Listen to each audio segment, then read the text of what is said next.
The purr of the Lamborghini's engine sent vibrations through my body as I turned sharply onto Rebecca's perfect suburban lawn. The tires crushed her prized rose bushes and left deep tracks across the immaculate grass. I aimed directly for her collection of garden gnomes, watching with satisfaction as they shattered beneath my wheels. In my rearview mirror, I caught Rebecca's face appearing at her window, mouth forming a perfect O. The color drained from her face as she recognized me behind the wheel. Her shocked expression triggered a memory. Rebecca doubled over, laughing, phone held high as she recorded my driving test failure. Oh my God! She hit the cone again! This is gold! I stepped out of my car, smiling up at her frozen face. Oops! Rebecca and I had been best friends since elementary school. At least that's what I thought. We shared secrets, clothes, dreams, everything. When I failed my first driving test at 16, she seemed sympathetic. By the third attempt, her true colors showed. It's just too funny, she'd said, after the video of my failure went viral at school. Everyone needed a good laugh. Don't be so sensitive. But it wasn't just the video. It was how she'd edited it, added mocking commentary, tagged it #driving-disaster and #road-menace. How she'd shown it at parties I wasn't invited to. How it followed me for years, resurfacing every time I almost recovered from the humiliation. I was never good at confrontation in my previous life.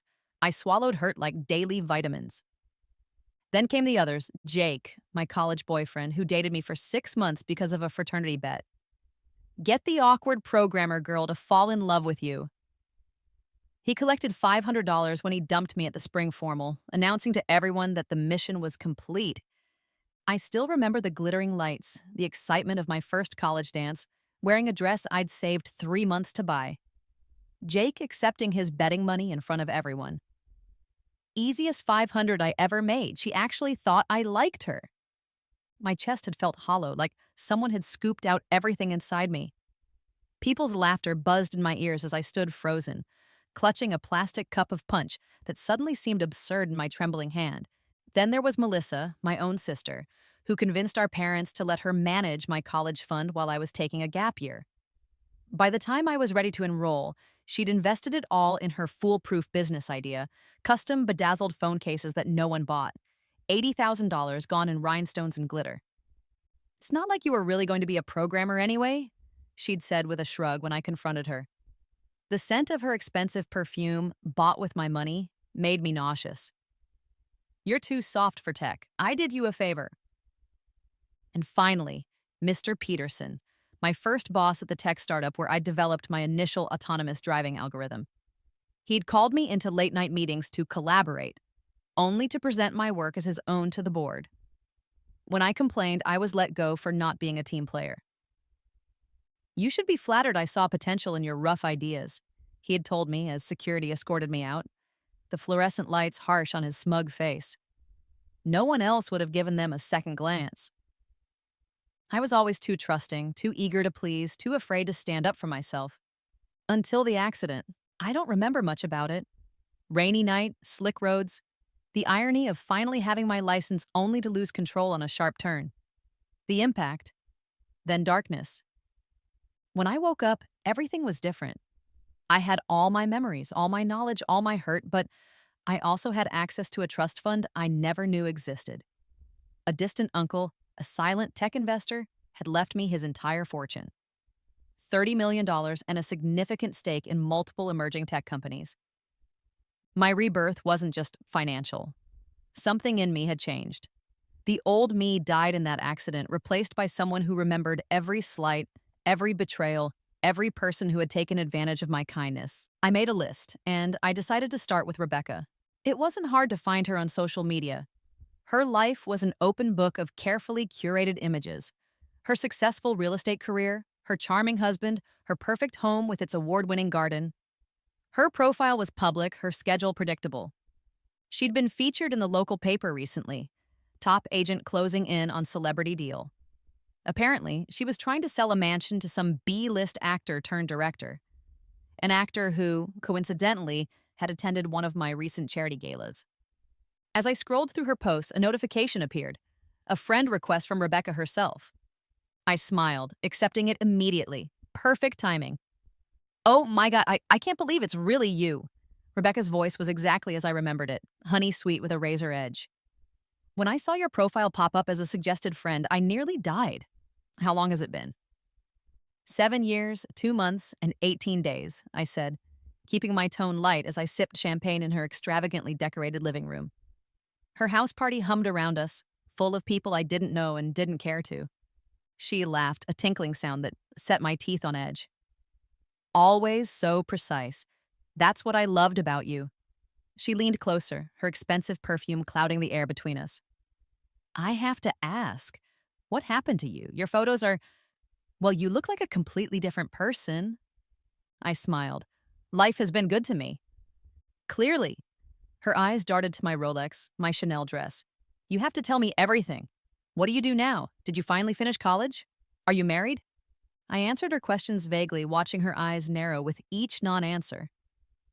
Rebecca always hated not knowing things. It was killing her that she couldn't place me in a neat box. Remember when we used to talk about what we'd be when we grew up? She asked, steering the conversation to familiar ground. You always said you'd design robots or something nerdy. I remember, I said quietly. And remember that driving instructor who failed you? What was his name? Mr. Baxter? The way he jumped when you nearly hit that woman with the stroller? She laughed loud enough for nearby guests to turn. I still have that video somewhere. I felt my smile freeze but kept it in place. You should show it sometime. God, it was hilarious. You were so hopeless behind the wheel. She touched my arm in fake sympathy. Did you ever even get your license? The microphone in my bracelet captured everything. Rebecca never noticed it, too busy enjoying her own voice, too busy trying to subtly remind me of my place in her narrative. The weight of the device against my wrist was reassuring, solid evidence gathering with every word she spoke. The next morning, I reviewed the recording in my hotel suite. The Los Angeles skyline stretched out beyond my window, the city already warming under a hazy sun. I selected the most revealing snippets of Rebecca's mockery, her casual cruelty, her thinly veiled condescension. Then I made a call to Trey Malcolm's personal assistant. I'd met Trey at a charity function 3 months earlier, a fundraiser for autonomous vehicle development in underserved communities. He'd been charming, interested in technology, and, most importantly, looking for a new home in exactly the neighborhood where Rebecca specialized. Mr. Malcolm would love to see those property evaluations you mentioned, his assistant said, and the other materials you referenced. I sent everything. The edited recording of Rebecca's mocking comments about me, along with documents I'd had researched showing how she'd artificially inflated property values in his target neighborhood. Mr. Malcolm appreciates transparency, the assistant told me before hanging up. He'll be in touch.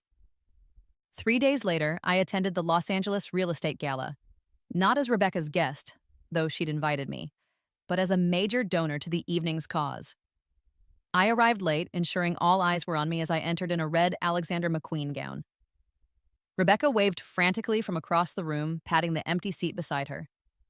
I smiled and walked in the opposite direction, directly to where Trey Malcolm stood with the president of the Realtors Association. Rebecca watched in visible confusion as Trey greeted me warmly, kissing both cheeks. The president introduced me as one of our most visionary tech investors, before I could say anything. Speaking of vision, Trey said clearly, his voice carrying just enough. I've decided to make some changes regarding my property search. The president nodded eagerly. Rebecca Miller has some excellent options lined up, I believe. I'll be going in a different direction, Trey said flatly. I don't work with unscrupulous agents who mock their friends and manipulate market data. He touched my elbow gently. I have it on good authority. The room didn't go silent. This wasn't a movie. But a ripple of whispers spread immediately. Rebecca's face drained of color as she stared at us from across the room. Her glass of champagne trembled visibly in her hand.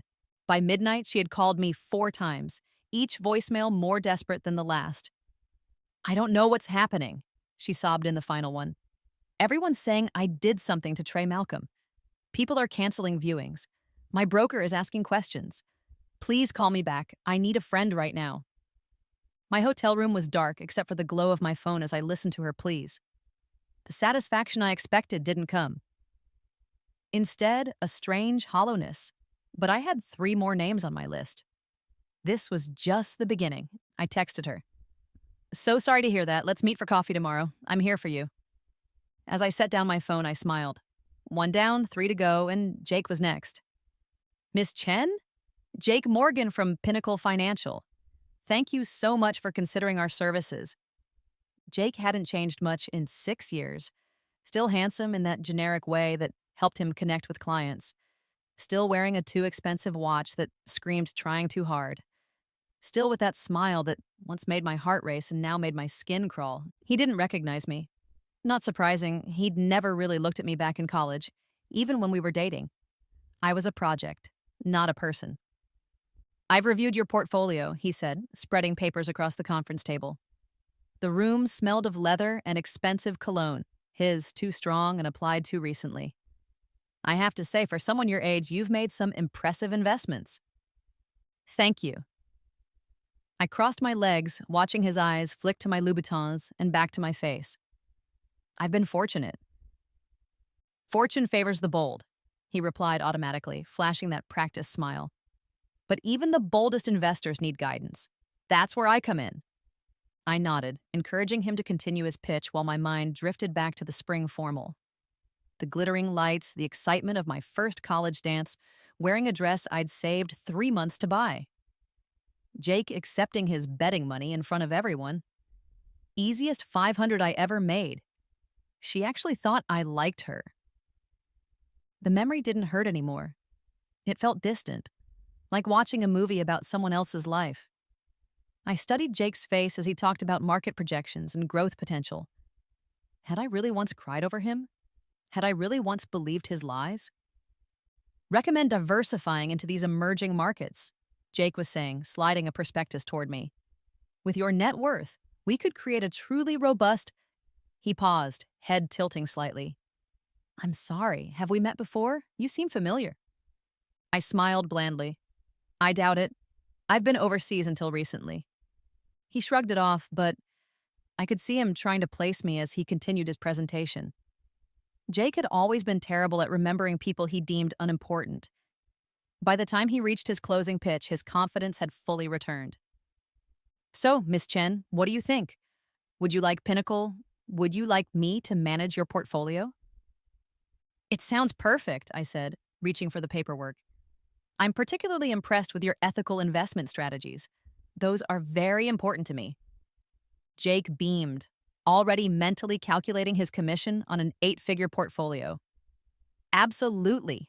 Ethics are our cornerstone.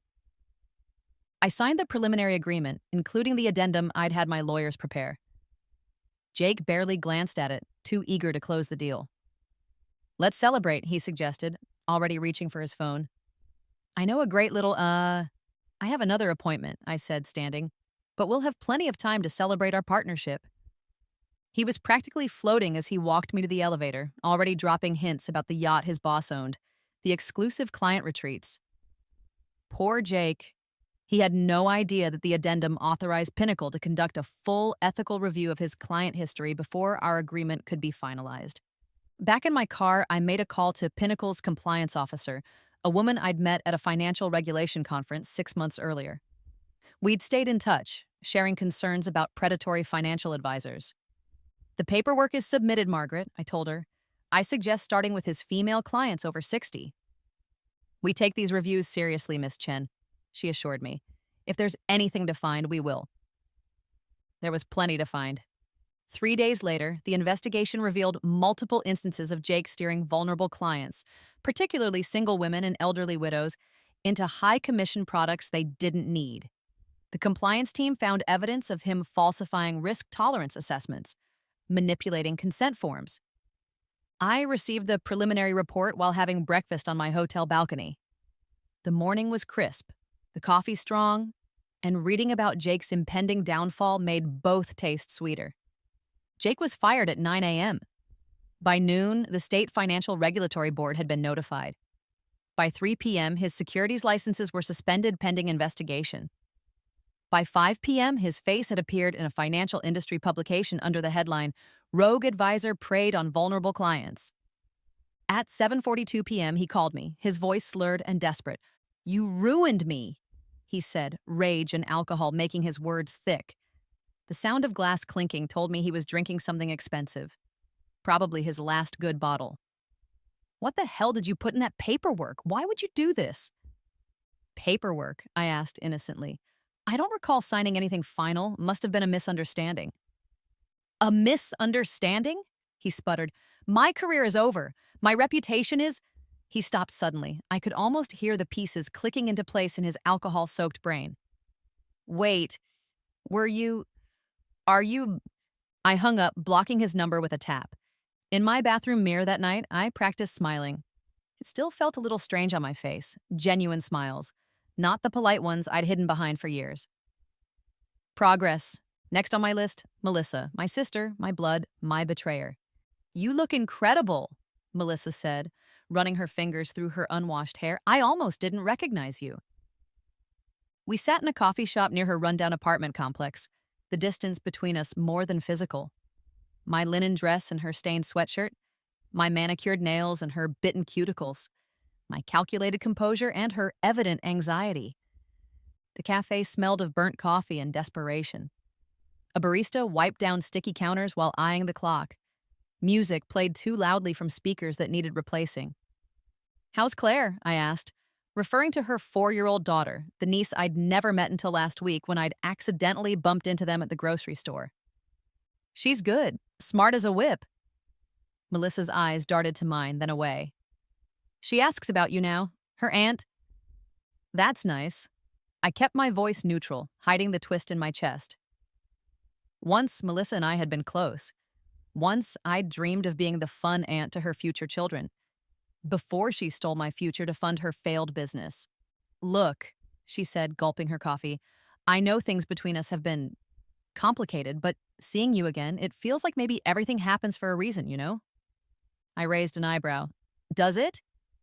"I mean, you're obviously doing amazing now." She gestured vaguely at my appearance. "Way better than if you'd gone to that coding school you were so set on." "You think so?" I kept my tone conversational, even as rage flicked through me like a lighter's flame. "Totally. And I've been thinking. Claire and we've been having a rough time since Brad left. The apartment has black mold and her asthma." She trailed off, eyes calculating behind false concern. "I've been meaning to call you for ages, but I wasn't sure if you'd want to hear from me. After everything.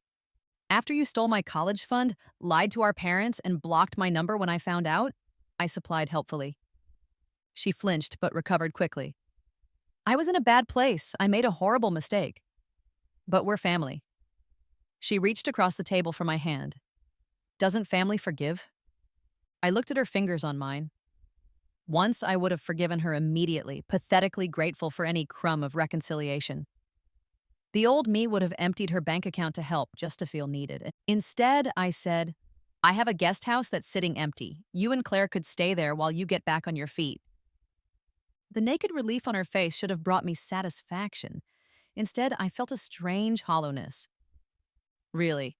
Oh my God, thank you. Claire will be so excited. When can we—" "I'll have my assistant send you the details," I said, standing. "The sooner the better, I think." What Melissa didn't know, what none of them knew, was the truth about my rebirth. Yes, there had been an accident. Yes, there had been an inheritance. But the real transformation had come from what I did with it. After the accident, nursing my physical and emotional wounds, I'd channeled all my humiliation about the driving test into perfecting the autonomous driving algorithm I'd started at Peterson Tech. Working day and night, fueled by the memory of Rebecca's mocking laughter, Jake's cruel dismissal, Melissa's betrayal, and Peterson's theft. The result was revolutionary. A self-learning AI that could navigate any road condition with 99.98% accuracy. I'd started Aurora Drive Systems with my inheritance money. Within 18 months, every major car manufacturer was licensing my technology. My company had gone public 6 months ago. Current valuation, $18.6 billion. I was no longer just wealthy from an inheritance. I was the CEO of the company that had revolutionized driving safety worldwide. The woman whose algorithm was saving thousands of lives every year, and none of them had any idea. 3 days after our coffee meeting, Melissa and Claire moved into my guest house, actually a stunning modernist villa that had been featured in Architectural Digest.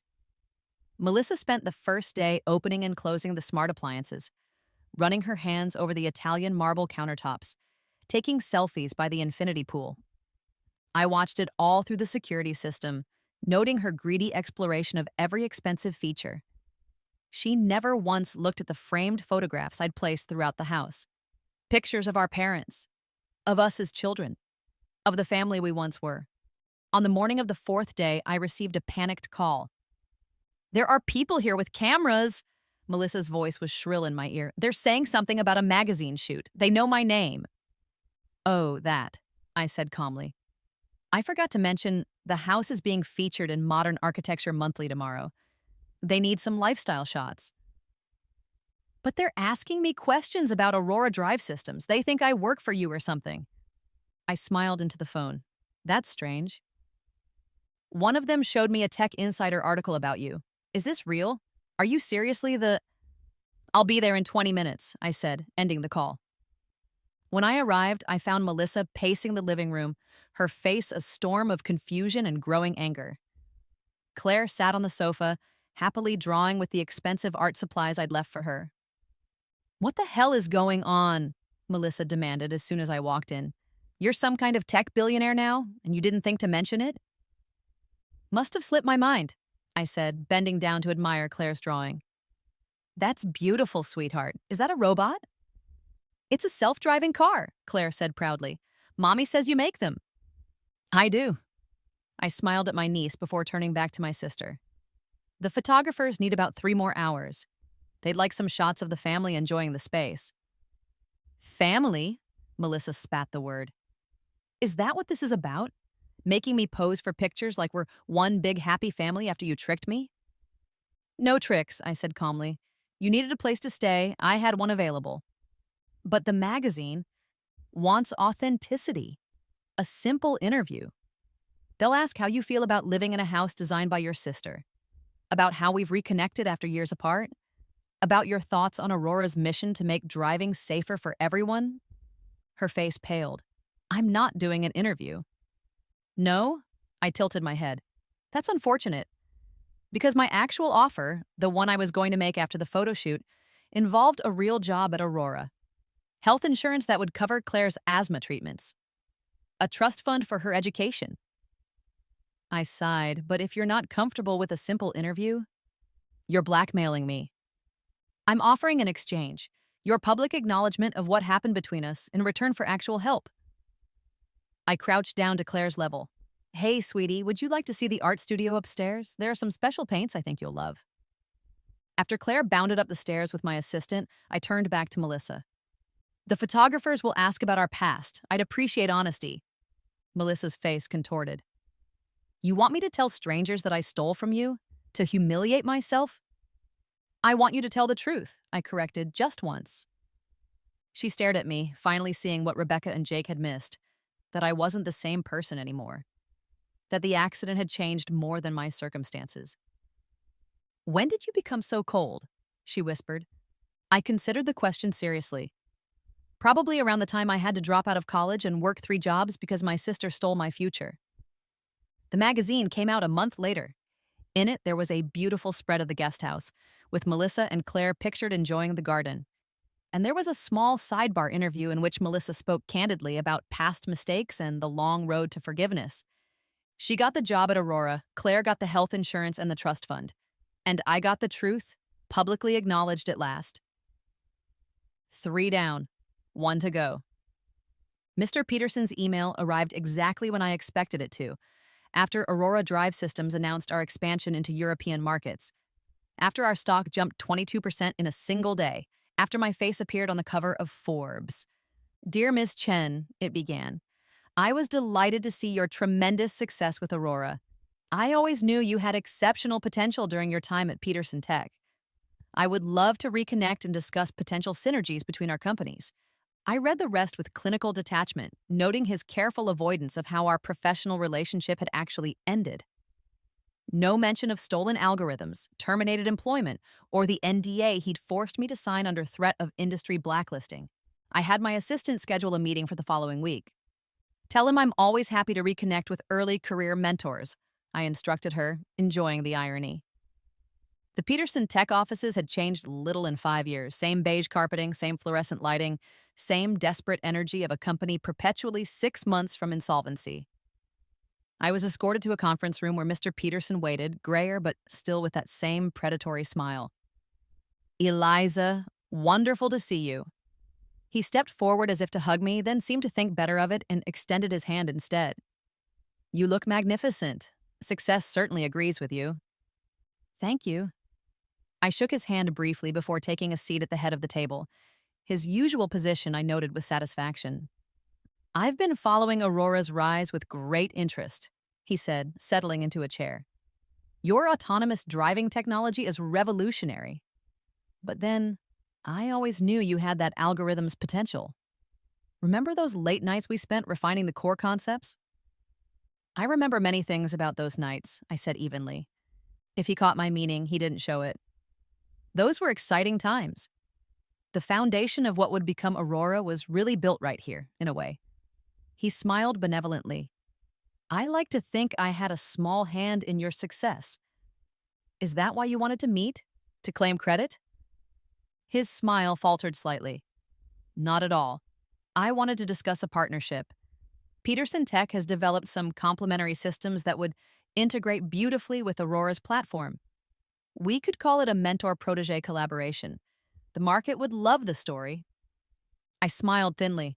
Speaking of stories, I have one I think you'll find interesting. I pressed a button on my phone. The wall-mounted screen behind me flickered to life, showing security footage of an office. His office, 5 years earlier. In the grainy video, a younger Mr. Peterson could be seen copying files from my laptop after hours. Where did you get that? He asked, voice suddenly hoarse. I always kept backups, I said simply, even back then. The screen changed to show email correspondence between Peterson and a competitor, offering my algorithm. Then legal documents, the NDA I'd signed alongside a forensic accountant's analysis, showing systematic theft of employee intellectual property. You can't, he spluttered. The statute of limitations on intellectual property theft is still open, I said conversationally. My legal team has prepared quite a compelling case. Before he could respond, the conference room door opened. My assistant showed in 3 people.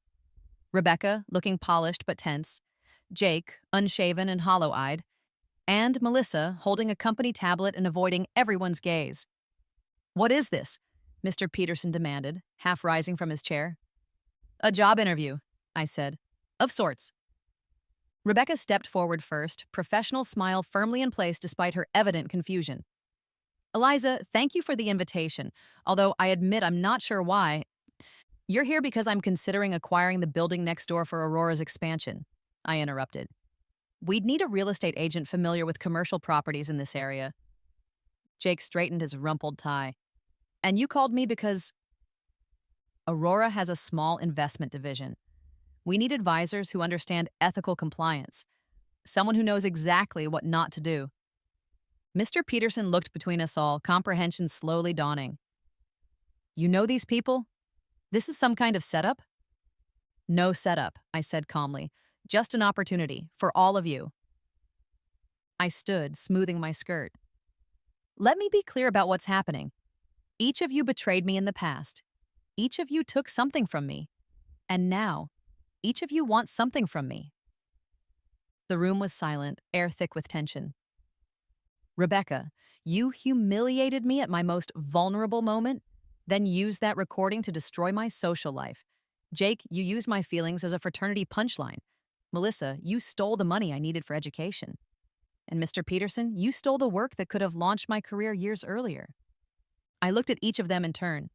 Now you're all here, asking for help, for jobs, for partnerships. We've all made mistakes, Rebecca said quickly. I was young and thoughtless. I've felt terrible about it for years. I was under tremendous pressure from my brothers, Jake added. It wasn't personal. Mr. Peterson spread his hands. Business is complicated, Eliza. We all do things we regret in pursuit of success. But look at where you are now. Perhaps everything happened as it should. I studied them, these people who had shaped my past through their cruelty and selfishness, who now wanted to shape my future through opportunism and desperation. No, I said simply. The word hung in the air, small but definitive. No, repeated Rebecca uncertainly. No jobs, no partnerships, no acquisitions. I gathered my things. No. But Claire's medical treatments? Melissa began. Will continue to be covered, I assured her. I don't punish children for their parents' actions. You can't just, Mr. Peterson started, his face reddening. I can. I am. I moved toward the door, then paused.